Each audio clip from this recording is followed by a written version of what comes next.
Hi guys, welcome back to Guruji Uttarakhandi and Vedashree learning classes में आपका स्वागत है। तो गाइस, अगर आप यहाँ पे डीएलएड की प्रिपरेशन कर रहे हैं तो आज ही डाउनलोड करें Vedashree learning app from Google Play Store. वहाँ पे आप हमारी डेमो वीडियोस देख सकते हैं और अगर आपको ये डेमो वीडियोस पसंद आते हैं तो आप इसी ऐप के थ्रू, जिसका नाम है वेदाश्री लर्निंग ऐप, इस ऐप के थ्रू हमारे इस कोर्स को भी परचेज कर सकते हैं। तो गाइज, आज के सेशन में हम बात कर रहे हैं संख्यात्मक योग्यता के अंदर कुछ और इंपॉर्टेंट कॉन्सेप्ट की। तो इसमें एक क्वेश्चन आपको स्क्रीन पर दिख रहा होगा और वो क्वेश्चन किस तरह से, देख लीजिए, यहाँ पे देख लीजिए, और ये इंपॉर्टेंट क्वेश्चन है और किस तरह से सॉल्व करने वाले हैं इसके ऊपर बहुत डिटेल में हम यहाँ पे डिस्कस करने वाले हैं। तो अगर आपको इस टाइप के क्वेश्चन में अगर पहले प्रॉब्लम होती थी तो आज के बाद आपको इस क्वेश्चन में कभी प्रॉब्लम नहीं होने वाली है।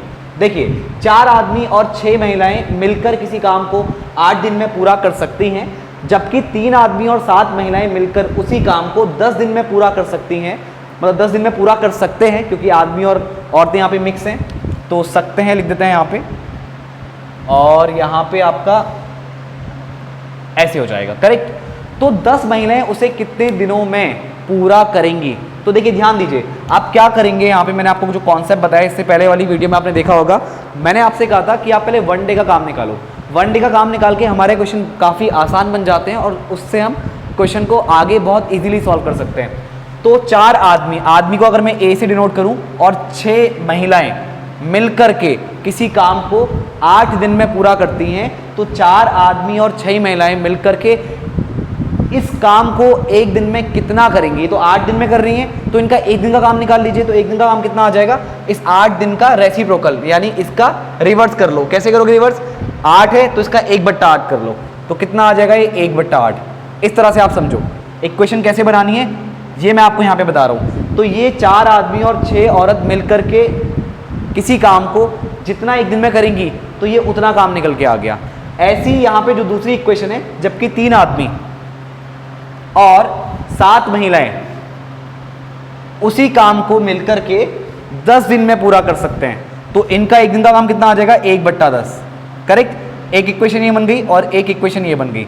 अब एक आप काम करो, इस 8 को यहां से मल्टीप्लाई करा दो। तो इस वाली इक्वेशन में क्या करो, जो 8 बट्टे में, इसको क्या कर लो, क्रॉस मल्टीप्लाई करके सॉल्व कर लो। मतलब इस 8 को यहाँ पे मल्टीप्लाई में ले आओ।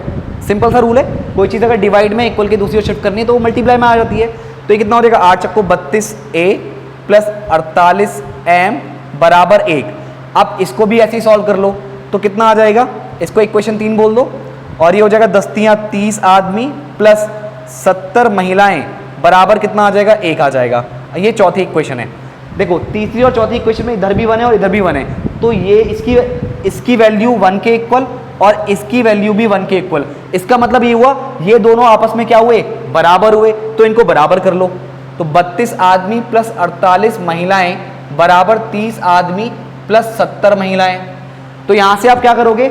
महिलाएं और पुरुष के बीच में जो रिलेशन है वो निकल के आ जाएगा, यानी कितने आदमी कितनी महिलाओं के इक्विवेलेंट है, यानी कितने आदमी और कितने औरतों की क्षमता में आपको क्या मिल जाएगा? एक संबंध मिल जाएगा। तो यहाँ पे क्या करेंगे आप? आदमियों को एक तरफ कर लीजिए, तो 32a माइनस 30 है, यानी 2a बचेगा, और 70 में से 48 को माइनस कर दीजिए इक्वल की दूसरी ओर शिफ्ट करके, तो कितना आ जाएगा आपका?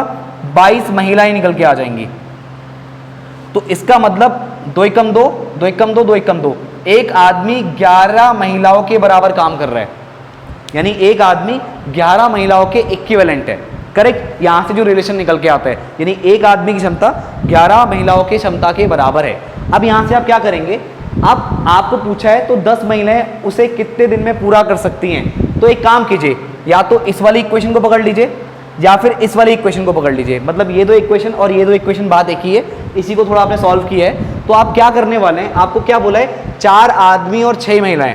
तो 4 आदमी और 6 महिलाएं, करेक्ट, किसी काम को 8 दिन में पूरा करती हैं। ये कितने दिन में पूरा कर रहे हैं? 8 दिन में पूरा कर रहे हैं। तो यहाँ पे काम कीजिए, आपको महिलाओं का काम बता रहे हैं, तो यहाँ पे आप क्या कर सकते हैं? एक आदमी कितनी महिलाओं के बराबर है? 11 महिलाओं के बराबर है। तो 4 आदमी कितनी महिलाओं के बराबर होंगे? 4 × 11 महिलाएं प्लस 6 महिलाएं, तो कितने हो गए? 11 चक्को 44 महिलाएं प्लस 6 महिलाएं, यानी 50 महिलाएं। तो 50 महिलाएं एक काम को 8 दिन में करती हैं। अब इक्वेशन किस तरह से देखोगे आप? 50 महिलाएं एक दिन को 8 दिन में करती हैं, तो 10 महिलाएं उसी काम को कितने दिन में करेंगी, मान लो x दिन में करेंगी। अब मैं आपको दो यहाँ पे प्रपोर्शन बताता हूँ, एक होता है डायरेक्ट प्रपोर्शन और एक होता है इनवर्स प्रपोर्शन। डायरेक्ट प्रपोर्शन कैसा होता है, जैसे 2 रुपए की 4 टॉफी आती हैं, तो 4 रुपए की कितनी टॉफी आएंगी, 8 टॉफी आएंगी। पैसे बढ़े तो टॉफियां भी बढ़ी, पैसे कम होंगे तो टॉफियां भी कम होंगी। तो ये आप कैसे सॉल्व करते हैं, a1 upon b1 is equal to a2 upon b2। यानी अगर यहाँ पे 2 रुपए टॉफी है, ये a1 है और ये b1 है, तो ये a2 होगा और ये b2 होगा, करेक्ट। तो मान लो आपको पता नहीं है 4 रुपए की कितनी टॉफी आएंगी, इसको x मान लो, मतलब b2 की वैल्यू x है। a1 कितना है 2 और b1 कितना है 4, तो a2 आपको पता है 4 रुपए की आपको टॉफी निकालनी है, b2 मान लो x आपको पता नहीं है, तो 2 दूनी 4, 1/2 बराबर 4/x, क्रॉस मल्टीप्लाई करेंगे तो x बराबर 8 निकल के आ जाएगा। तो यानी कि 4 रुपए की 8 टॉफी आएंगी। बट अगर यहाँ पे जो प्रपोर्शन है वो इनवर्स है, ये तो था डायरेक्ट प्रपोर्शन,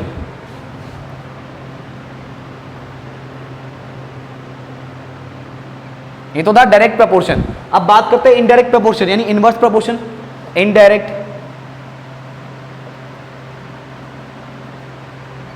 यहां पे समझना, तो यहां पे कैसे करेंगे आप, देखो एक बार समझा रहा हूं, समझने में आपको लगता है हो सकता है थोड़ा टाइम लगे, लेकिन एक बार आप समझ जाओगे तो ये जो क्वेश्चंस हैं ये आप सेकंडों में करोगे। अब देखो यहां पे क्या हो रहा है, 50 महिलाएं 8 दिन में काम को फिनिश कर रही हैं, तो 10 महिलाएं, सीधी सी बात है, जब 50 महिलाओं को 8 दिन लग रहे हैं और अगर मैं महिलाओं की संख्या कम कर दूं तो काम तो और ज्यादा दिन में खत्म होगा। यानी आपकी महिलाएं घट रही हैं तो दिन नहीं घट रहे हैं, दिन बढ़ जा रहे हैं, तो इनडायरेक्ट प्रपोर्शन है। आपका रिवर्स प्रपोर्शन है, यानी एक चीज बढ़ रही है तो दूसरी चीज घट रही है, दूसरी चीज बढ़ रही है तो पहली चीज घट रही है। तो यहां पे क्या है, आपका इनडायरेक्ट प्रपोर्शन है, तो इसमें आप क्या यूज करते हो, a1 b1 बराबर a2 b2, और यहां पे डायरेक्ट में a1 b1 बराबर a2 b2। तो देखो a1 यहां पे क्या ले लो, इसे ले लो और इसे b1 ले लो, और ये a2 यहां पे x है, तो x आपका क्या हो गया, b2 हो गया। आप इस तरह से देख सकते हो उसको, करेक्ट। तो a1 कितना है, 50 महिलाएं, b1 कितना है 8 दिन, a2 कितना है 10 महिलाएं और b2 कितना है x। आपको बताना है कि 10 महिलाएं उस काम को कितने दिन में खत्म करेंगी। तो यहाँ पे a क्या है, महिलाओं की संख्या, और b क्या है, दिनों की संख्या। तो महिलाएं से महिलाएं कैंसिल, 10 पंजे 50 और 5 अट्ठा 40, यानी x कितना निकल के आ गया, 40 निकल के आ गया। इसका मतलब यह है कि 10 महिलाएं उस सेम काम को 40 दिन के अंदर खत्म कर देंगी। तो यहाँ पे ऑप्शन क्या हो जाएगा आपका, सी। तो ऑप्शन सी आपका करेक्ट आंसर है। आगे बढ़ते हैं। अब इस क्वेश्चन को देखिए गाइस, एक नल की टंकी, मतलब एक नल टंकी को सामान्यतः 8 घंटे में भरती है, लेकिन उसकी तली में छेद के रिसाव के कारण उसको भरने में 2 घंटे अधिक लगते हैं। यदि टंकी पूरी भरी हुई हो तो रिसाव के कारण टंकी कितने घंटों में खाली होगी। अब ध्यान दीजिएगा, यह आपकी टंकी है, यहां पे नल चल रहा है मान लो,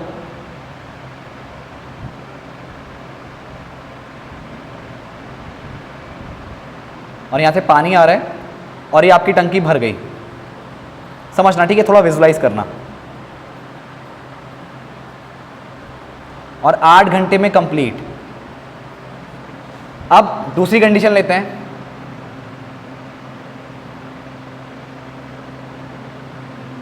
ठीक है, दूसरी कंडीशन लेते हैं। ये आपकी टंकी है,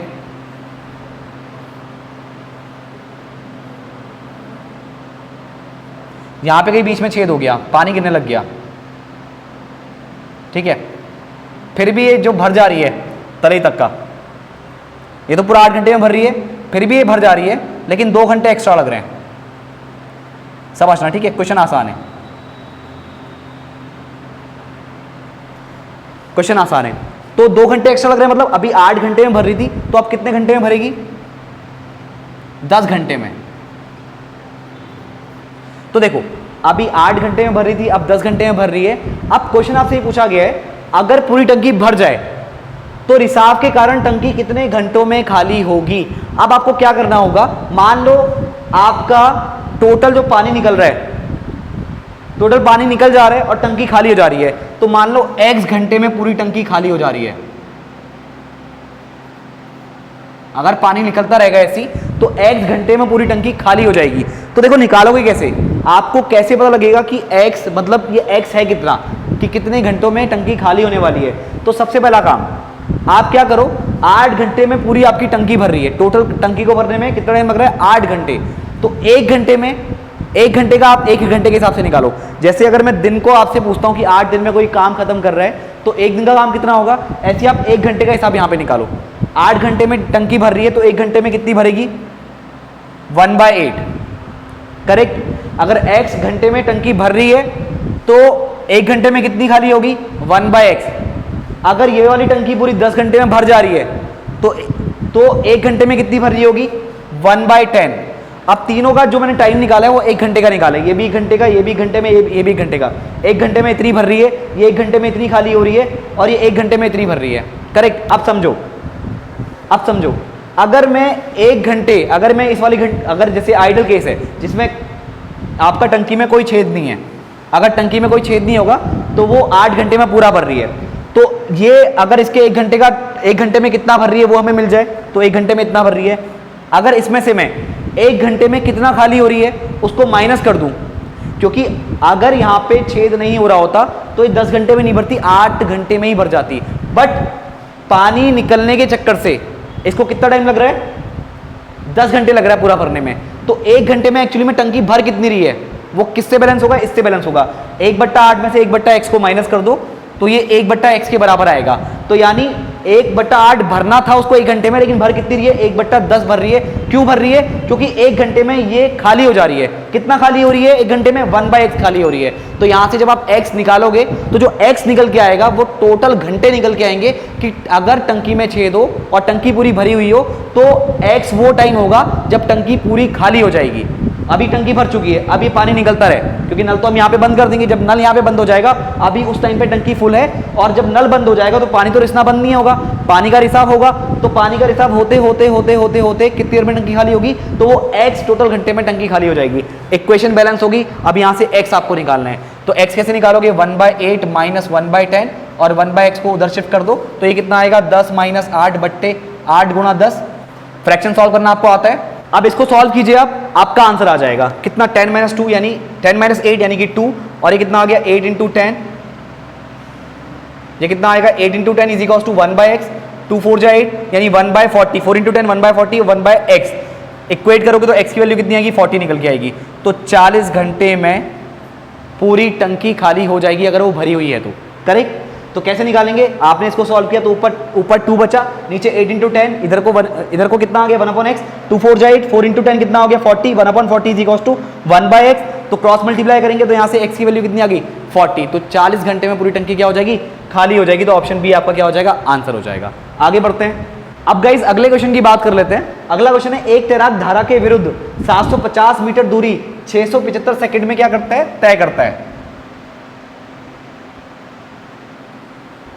750 मीटर दूरी 675 सेकंड में तय करता है तथा 7.5 मिनट में वापस आ जाता है। शांत जल में तैराक की चाल है। अब पहले इस क्वेश्चन को करने से पहले 2-3 चीजें समझ लो। जैसे मान लो ये बहता हुआ पानी है, करेक्ट। एक तो जो बहता हुआ पानी है इसकी खुद की स्पीड होगी, मान लो इसकी स्पीड है x किलोमीटर/आवर यानी x किलोमीटर प्रति घंटा, ये बहते हुए पानी की स्पीड है। और जो बंदा इसमें तैरेगा या कोई बोट होगी तो उसकी स्पीड मान लेते हैं y किलोमीटर प्रति घंटा। और अगर वो जहां पे पानी बह रहा है उसी डायरेक्शन में अगर तैर रहा है यानी धारा की दिशा में तैरता है तो उसकी जो रिजल्टेंट स्पीड होगी वो दोनों स्पीड का एडिशन हो जाएगी। क्यों, एक तो एक y खुद की स्पीड और पानी भी उसको सपोर्ट कर रहा है उसको तैरने में, उसको आगे बढ़ने में। तो क्या होगा, इन दोनों की रिजल्टेंट स्पीड क्या हो जाएगी y + x। कब, जब धारा की दिशा में आप तैरोगे। और जब धारा के विरुद्ध आप तैरोगे तो इसका रिजल्टेंट स्पीड कितना निकल के आएगा, y - x। यानी पानी तो इस डायरेक्शन में फ्लो हो रहा है और आप कहां की ओर को मूव कर रहे हो, इसके अपोजिट डायरेक्शन में। इसके अपोजिट डायरेक्शन में आप तैर रहे हो या फिर आगे बढ़ रहे हो या कुछ डिस्टेंस कवर कर रहे हो। मेनली आप कुछ अगेंस्ट में डिस्टेंस कवर करोगे और उसी की डायरेक्शन में कुछ डिस्टेंस कवर करोगे, तो उसके बेस पे यहाँ पे क्वेश्चंस बनते हैं। तो 2 कंडीशन आप लेंगे, ये आपकी क्या होगा, resultant speed in case of down stream. Down stream मतलब जिस तरह जो मतलब जहां पे धारा है, धारा की दिशा में आपका स्पीड, समझ रहे? डाउन स्ट्रीम मतलब जिस डायरेक्शन में पानी फ्लो हो रहा है उसी डायरेक्शन की हम बात कर रहे हैं, और अप स्ट्रीम जहां पे पानी फ्लो हो रहा है उसके अपोजिट डायरेक्शन में तैरने की बात कर रहे हैं, या उसके अपोजिट डायरेक्शन में आप कुछ डिस्टेंस कवर कर रहे हैं तो उस केस की बात कर रहे हैं। तो ये क्या हो जाएगा? अप स्ट्रीम का केस।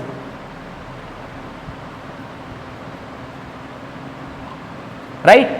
अब उसने क्या बोला? एक तैराक धारा के विरुद्ध 750 मीटर दूरी 675 सेकंड में तय करता है। तो देखो ये जो y है, y कोई पर्सन हो सकता है, या y कोई बोट हो सकती है, कोई शिप हो सकता है, बट x क्या होगा? यहाँ पे हम लेट करके चल रहे हैं, जो x होगा वो यहाँ पे स्पीड होगी किसकी? स्ट्रीम की। जो धारा है उसकी स्पीड क्या है, यानी पानी की स्पीड क्या है। करेक्ट? तो देखो एक तैराक धारा के विरुद्ध है तो उसकी चाल कितनी होगी?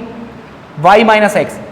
750 मीटर 675 सेकंड में तय करता है, तो चाल बराबर, ये चाल है बराबर दूरी बट्टे समय। दूरी कितनी है? 750 मीटर, समय कितने हैं? 675। सॉल्व करोगे कितना आएगा? 15 पंजे 75 और 15 चौको 60, फिर 15 पंजे 75, यानी 5 नाम 45, 5 धाम 50, यानी y माइनस एक्स कितना आ जाएगा? 10/9। ये पहली इक्वेशन। अब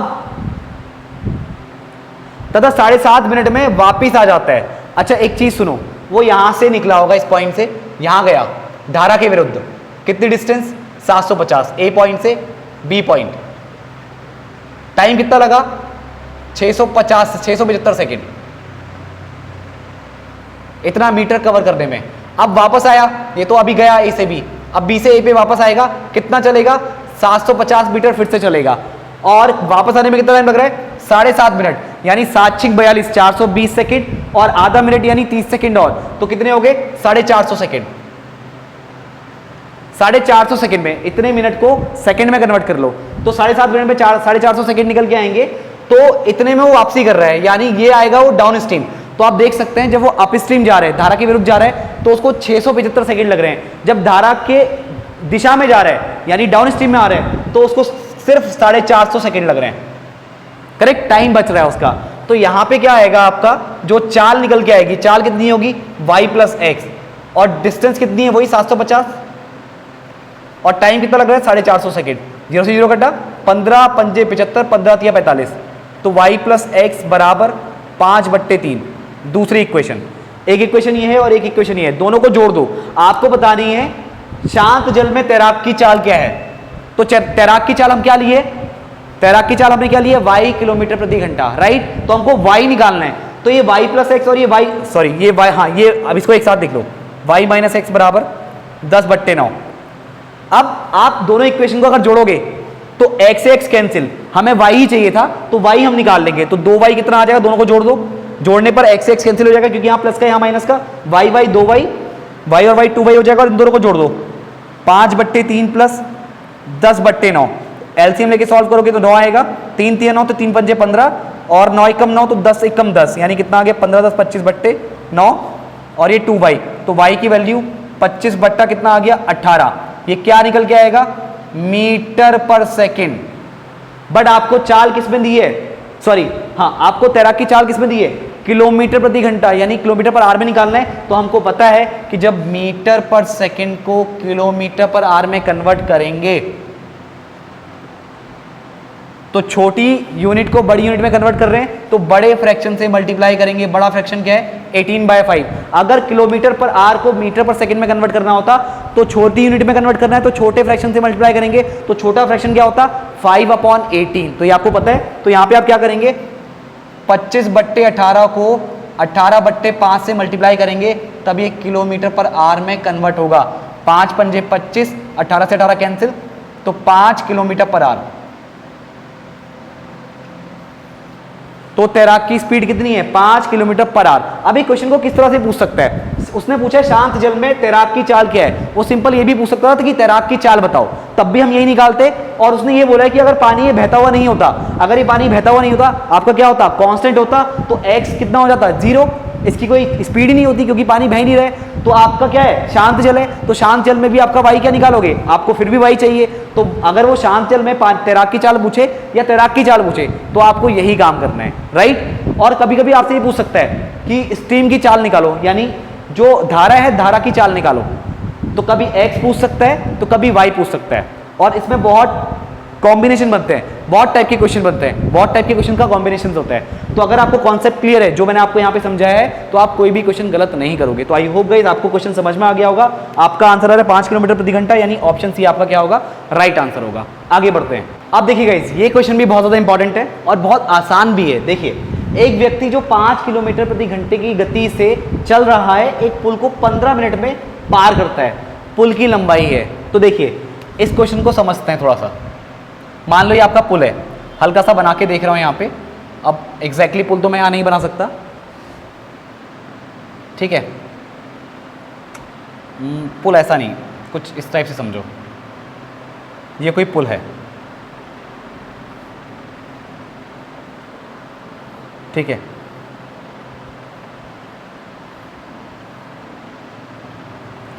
अब 3D वाला फील लेना है, मैं इधर को और उधर को इसके पैर दिखा रहा हूँ, ठीक है, जो जिस पे सपोर्ट पे खड़ा है, ये पुल है। और यहाँ नॉर्मली आपका क्या है, यहाँ पे नॉर्मली आपकी ज़मीन होगी, यहाँ पे कोई पानी होगा, ऐसा कंसिडर कर लेते हैं, क्योंकि अभी तक जितने भी आपने नॉर्मली पुल देखे होंगे तो पुल किस लिए होता है, क्योंकि आसपास यहाँ तो या नीचे पानी बह रहा होगा, कोई नदी को बहने का रास्ता दिया होगा, और यहाँ पे क्या होगा, इस साइड को ज़मीन होगी, इस साइड को ज़मीन होगी, यहाँ पे पूरा लैंड है, यहाँ भी लैंड है और यहाँ भी लैंड है, बस ये पुल है। तो ये पुल है आपका, इस पुल को एक आदमी किस स्पीड से दौड़ रहा है, मतलब दौड़ रहा है, ठीक है, ऐसे समझ लो आप। मैं इसको दौड़ने वाली कंडीशन में दिखा रहा हूँ, दौड़ रहा है और स्पीड कितनी है इसकी, 5 किलोमीटर प्रति घंटा, और 15 मिनट के अंदर इस पुल को पार कर दे रहा है। यानी पुल को पार कब करेगा, मान लो ये पुल का ए पॉइंट है और ये पुल का बी पॉइंट है, वो ए पॉइंट को क्रॉस करते हुए, मान लो ये ए पॉइंट है, ठीक है, यहां तक लैंड लो, ये ए पॉइंट पे अभी, ये ए पॉइंट से दौड़ता दौड़ता दौड़ता जब बी पॉइंट को क्रॉस कर जाएगा तो पुल को पार कर जाएगा, करेक्ट। तो यानी कितनी डिस्टेंस उसको कवर करनी पड़ेगी, उसको ए से बी पॉइंट तक की डिस्टेंस कवर करनी होगी, तब जाके पुल पार होगा। और ये जो डिस्टेंस वो कवर करेगा यही क्या कहलाएगा, यहाँ पे पुल की लंबाई।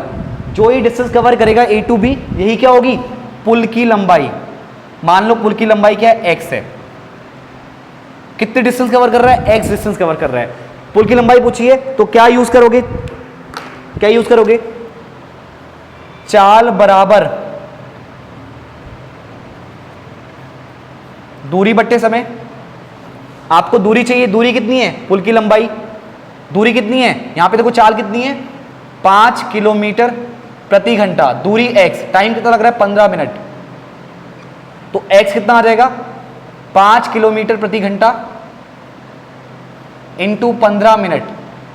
बस अगर इसको गुणा कर दोगे 75 आंसर आएगा। 75 आपको ऑप्शन में नहीं मिलेगा, फिर आप सोचोगे कहीं 750 तो नहीं, कहीं मैंने कुछ गलती तो नहीं की है, तो शायद आप बी में भी टिक मार दो। ऐसा बहुत बार होता है, बट अभी यहाँ पे आपको थोड़ा यूनिट कन्वर्ट करनी पड़ेंगी। क्यों करनी पड़ेंगी, ये सारी डिस्टेंस किस में दी है आपको, मीटर में दी है। तो यहाँ पे एक है आपके पास किलोमीटर प्रति घंटा और एक है आपके पास मिनट। तो आपको क्या करना होगा, इस किलोमीटर प्रति घंटे को मीटर पर सेकंड में कन्वर्ट करना होगा। तो ये 5 किलोमीटर प्रति घंटा है, तो 5 किलोमीटर प्रति घंटा को जब मीटर पर सेकंड में कन्वर्ट करोगे तो बड़ी यूनिट को छोटे यूनिट में कन्वर्ट करना है, तो छोटे फ्रैक्शन से मल्टीप्लाई करना होगा। अब ये 15 मिनट है, अभी किलोमीटर पर सेकंड किस में कन्वर्ट हुआ, मीटर पर सेकंड में कन्वर्ट हुआ। तो यहाँ पे 15 मिनट है, इसको सेकंड में कन्वर्ट करना होगा। तो 15 इंटू 60, क्योंकि 1 मिनट में 7 सेकंड होते हैं और ये मीटर पर सेकंड है, सेकंड से सेकंड कैंसिल हो गया, करेक्ट, सेकंड से सेकंड कैंसिल हो गया। अब जो भी आप सॉल्व करोगे तो सारा आंसर किस में निकल के आएगा, मीटर में निकल के आएगा, और मीटर में आपको आंसर चाहिए। अब देखो 3 पंजे 15, इसको थोड़ा साफ साफ लिख लेते हैं। x बराबर 5 इंटू 5 बट्टे 18 इंटू 15 इंटू 60, और जो आएगा वो सब मीटर में आएगा सॉल्व करके। 5 देखो 3 पंजे 15, 3 6 18, 6 दाम 60, करेक्ट। और कुछ बचा नहीं बचा, तो x बराबर 5 पंजे 25, 5 पंजे 25, 25 पंजे 125, 5 पंजे 25, 25 पंजे 125, 125 गुणा 10 कितना हो गया, 1250, इतना मीटर, यानी 1 किलोमीटर 250 मीटर एक्स्ट्रा। तो इसको क्या बोल देंगे, 1250 मीटर। तो 1250 मीटर क्या होगी, पुल की लंबाई होगी। तो इस पुल की लंबाई कितनी है, कितना आया x, 1250 मीटर। तो आई होप गाइस आपको ये क्वेश्चन समझ में आ गया होगा। तो ऑप्शन डी यहाँ पे क्या होगा, आपका करेक्ट आंसर होगा। तो आई होप गाइस ये सारे क्वेश्चन आपको समझ में आए होंगे। तो अगर आपको ये वीडियोस पसंद आ रहे हैं तो वीडियो को लाइक करके शेयर जरूर करें, और अगर आप सीरियसली डीएड की यहाँ पे प्रिपरेशन कर रहे हैं तो आज ही डाउनलोड करें Vedashree learning app from Google Play Store. तो गाइज मैं मिलता हूँ आपसे नेक्स्ट वीडियो में। आज की इस वीडियो में इतना ही। Thank you.